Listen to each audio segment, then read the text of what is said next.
Hello student, आज हम पढ़ेंगे पंडित जवाहरलाल नेहरू के बारे में, क्योंकि पंडित जवाहरलाल नेहरू का जन्म दिवस राष्ट्रीय बाल दिवस या चिल्ड्रन डे के रूप में मनाया जाता है। पंडित जवाहरलाल नेहरू, पंडित जवाहरलाल नेहरू का जन्म दिवस चिल्ड्रन डे या बाल दिवस के रूप में मनाया जाता है। चिल्ड्रन डे के रूप में, या इसको कहते हैं चिल्ड्रंस डे, इसी को कहते हैं हम बाल दिवस। तो कब मनाया जाता है बाल दिवस? आप कहेंगे 14 नवंबर को। पंडित जवाहरलाल नेहरू को प्यार से चाचा नेहरू भी कहा जाता है। 14 नवंबर को पंडित जवाहरलाल नेहरू का जन्म दिवस बाल दिवस के रूप में पंडित जवाहरलाल नेहरू का जन्म 14 नवंबर 1889 1889। पंडित जवाहरलाल नेहरू का जन्म 14 नवंबर 1889 कहाँ पर हुआ था? इलाहाबाद में। इलाहाबाद का अब नाम क्या हो गया है? प्रयागराज। प्रयागराज ये कहाँ पर स्थित है? उत्तर प्रदेश में। और कहाँ पर हुआ था? आनंद भवन में। आनंद भवन। आनंद भवन पंडित जवाहरलाल नेहरू का जन्म स्थान है। क्या है जन्म स्थान? आनंद भवन। एक आपने सुना होगा आनंद वन। आनंद वन क्या है? बाबा आमटे का कुष्ठ रोगियों के लिए एक संस्थान है, आनंद वन।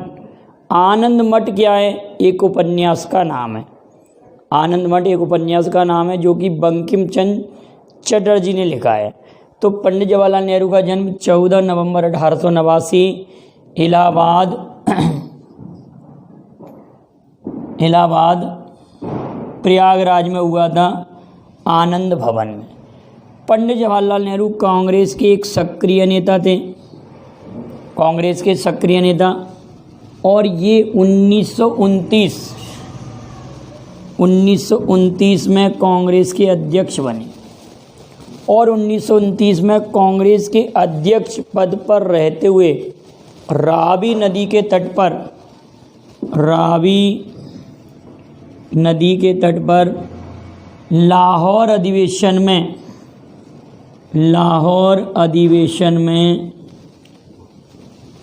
31 दिसंबर 1929, तो कई बुकों में 1930 लिखा रहता है, लेकिन अधिवेशन ये 1929 का है। इन्होंने पूर्ण स्वराज्य का नारा दिया। पूर्ण स्वराज्य का नारा दिया। पूर्ण स्वराज्य का नारा किसने दिया? पंडित जवाहरलाल नेहरू ने। अब ये क्वेश्चन बनता है कि स्वराज्य शब्द सर्वप्रथम किसने दिया? स्वराज्य शब्द सर्वप्रथम किसने दिया? तो आप कहेंगे दयानंद सरस्वती ने। दयानंद सरस्वती ने सर्वप्रथम स्वराज्य शब्द दिया। जबकि कांग्रेस के मंच से स्वराज्य शब्द, कांग्रेस के मंच से 1906 में कलकत्ता अधिवेशन में स्वराज्य शब्द का प्रयोग सर्वप्रथम दादा भाई नौरोजी ने किया था। अब यहाँ पर प्रश्न बनता है कि कांग्रेस के मंच से पूर्ण स्वराज्य का नारा 1929 लाहौर अधिवेशन पंडित जवाहरलाल नेहरू ने रावी नदी के तट पर दिया था। पंडित जवाहरलाल नेहरू संविधान सभा में 13 दिसंबर 1946 को उद्देश्य प्रस्ताव पेश करते हैं। संविधान सभा में 13 दिसंबर 1946 को संविधान निर्माण के लिए पंडित जवाहरलाल नेहरू द्वारा 13 दिसंबर 1946 को पंडित जवाहरलाल नेहरू द्वारा क्या पेश किया जाता है? 13 दिसंबर 1946 को आपको मालूम है संविधान सभा की पहली मीटिंग 9 दिसंबर 1946 11 दिसंबर को डॉक्टर राजेंद्र प्रसाद को स्थायी अध्यक्ष और 13 दिसंबर को उद्देश्य प्रस्ताव पंडित जवाहरलाल नेहरू द्वारा पेश किए गए। और आप लोगों को ये भी मालूम होगा कि संविधान सभा का जो गठन हुआ था वो कैबिनेट मिशन की सिफारिश के तहत हुआ था। ये क्वेश्चन कई बार आ चुका है।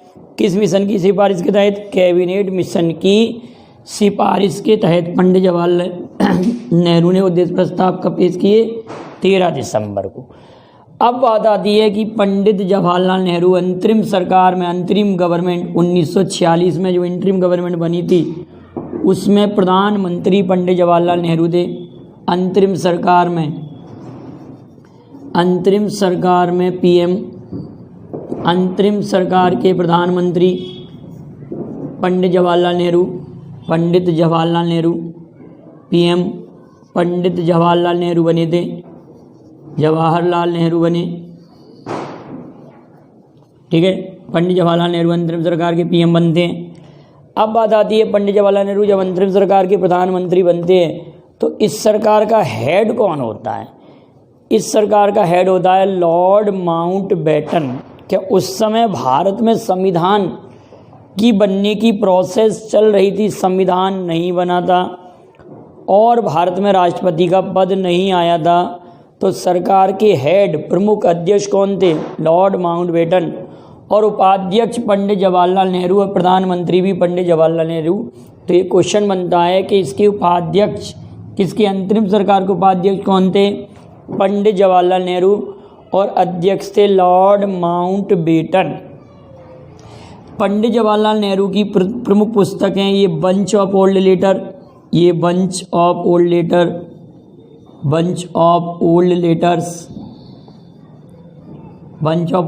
लेटर्स, पिता का पत्र पुत्री के नाम, पिता का पत्र पुत्री के नाम, ये पत्रों का एक संकलन है जो पंडित जवाहरलाल नेहरू ने अपनी पुत्री इंदिरा गांधी के लिए लिखे थे। पंडित जवाहरलाल नेहरू की एक प्रसिद्ध पुस्तक है discovery of India.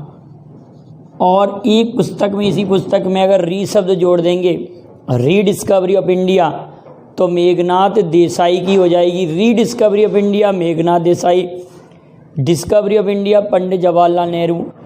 ग्लिम्पसीज of world history, glimpses of world history जिसको कहते हैं विश्व इतिहास की एक झलक पुस्तक, ये भी पंडित जवाहरलाल नेहरू की थी। भारत एक खोज या भारत की खोज, पंडित जवाहरलाल नेहरू की। विश्व इतिहास की एक झलक, ये बंच ऑफ ओल्ड लेटर्स पंडित जवाहरलाल नेहरू की पुस्तक। अब बात आती है पंडित जवाहरलाल नेहरू के पिता मोतीलाल नेहरू, पिता का नाम मोतीलाल नेहरू, माँ का नाम स्वरूप रानी देवी, माँ का नाम स्वरूप रानी देवी, पत्नी का नाम कमला नेहरू,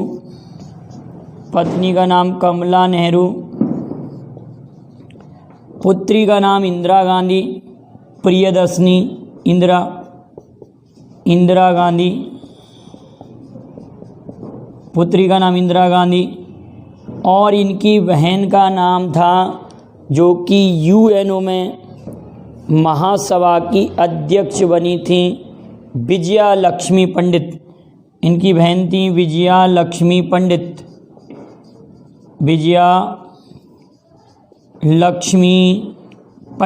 पंडित जवाहरलाल नेहरू की सिस्टर। इतनी बातें याद रखेंगे। क्वेश्चन कई बार बनता है कि माँ का नाम क्या है? स्वरूप रानी देवी। जन्म कहाँ हुआ था? तो आप कहेंगे आनंद भवन इलाहाबाद इनका जन्मस्थल ही है। अब आप ये क्वेश्चन कमेंट करेंगे कि पंडित जवाहरलाल नेहरू को भारत रत्न कब मिला, और मिला है कि नहीं मिला, और मिला है तो किस वर्ष मिला है। और अगला क्वेश्चन है कि पंडित जवाहरलाल नेहरू का समाधि स्थल किस नाम से जाना जाता है? इस क्वेश्चन का आप आंसर कमेंट करेंगे। तो पंडित जवाहरलाल नेहरू अंतरिम सरकार के प्रधानमंत्री बने और देश की आज़ादी पर स्वतंत्र भारत के प्रथम प्रधानमंत्री स्वतंत्र भारत के प्रथम प्रधानमंत्री, प्रथम पीएम। अब बात आती है कि स्वतंत्र भारत के प्रथम प्रधानमंत्री 15 अगस्त 1947 से लेकर अपनी मृत्यु तक, इनकी मृत्यु हुई थी 27 मई 1964, 27 मई 1964 तक ये भारत के प्रधानमंत्री पद पर रहते हैं। प्रधानमंत्री पद पर अभी तक सबसे लंबा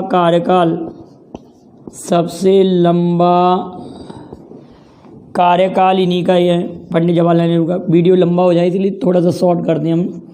इन्हीं का कार्यकाल सबसे लंबा है और ये सबसे लंबी अवधि तक, यानी सबसे ज़्यादा बार तिरंगा फहराने वाले, राष्ट्रीय ध्वज फहराने वाले प्रधानमंत्री का रिकॉर्ड इन्हीं के नाम है। सबसे लंबे समय तक प्रधानमंत्री रहे, जब से बने तब अपनी मृत्यु तक प्रधानमंत्री रहे। इन्हीं के कार्यकाल में भारत और पाकिस्तान के मध्य 1948 में होता है। भारत और चाइना के मध्य युद्ध 1962 में होता है और 1954 में पंचशील समझौता, 1954 में पंचशील समझौता, जिसको मैं वीडियो के माध्यम से पढ़ा चुका हूँ।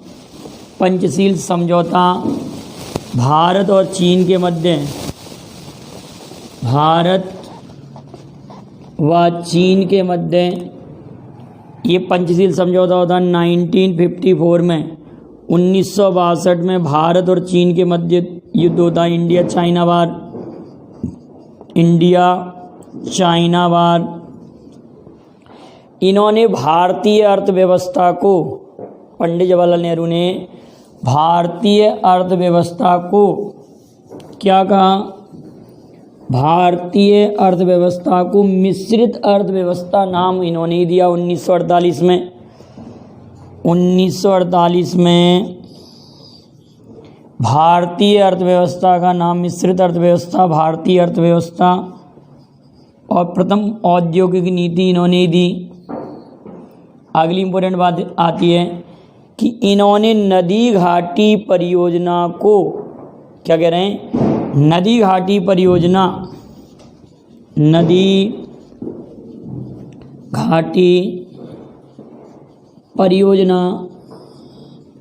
को भारत का मंदिर कहा। कुछ क्वेश्चन और बनते हैं कि इनका डिस्कवरी ऑफ इंडिया जो पुस्तक है, वो किसके लिए समर्पित है? ये क्वेश्चन का आंसर आप कमेंट करेंगे। डिस्कवरी ऑफ इंडिया पुस्तक किसके लिए समर्पित है? पंडित जवाहरलाल नेहरू पर और भी कई बातें, इंपॉर्टेंट बातें हैं, तो आप पहले इतनी बातों को आप याद कर लीजिए, काफ़ी इंपॉर्टेंट रहेगा आप लोगों के लिए, क्योंकि वीडियो काफ़ी लंबा हो जाएगा। और भी कुछ इंपॉर्टेंट फैक्ट मुझे मिलेंगे और मेरे पास हैं, उनको मैं और किसी वीडियो में इनके बारे में आपके लिए लेकर आऊँगा। आपके लिए इतनी जानकारी पर्याप्त है कि कॉम्पिटिटिव एग्ज़ाम इनसे क्वेश्चन आते हैं, और आप वीडियो को लाइक शेयर करेंगे। Thank you very much. जय हिंद, जय भारत।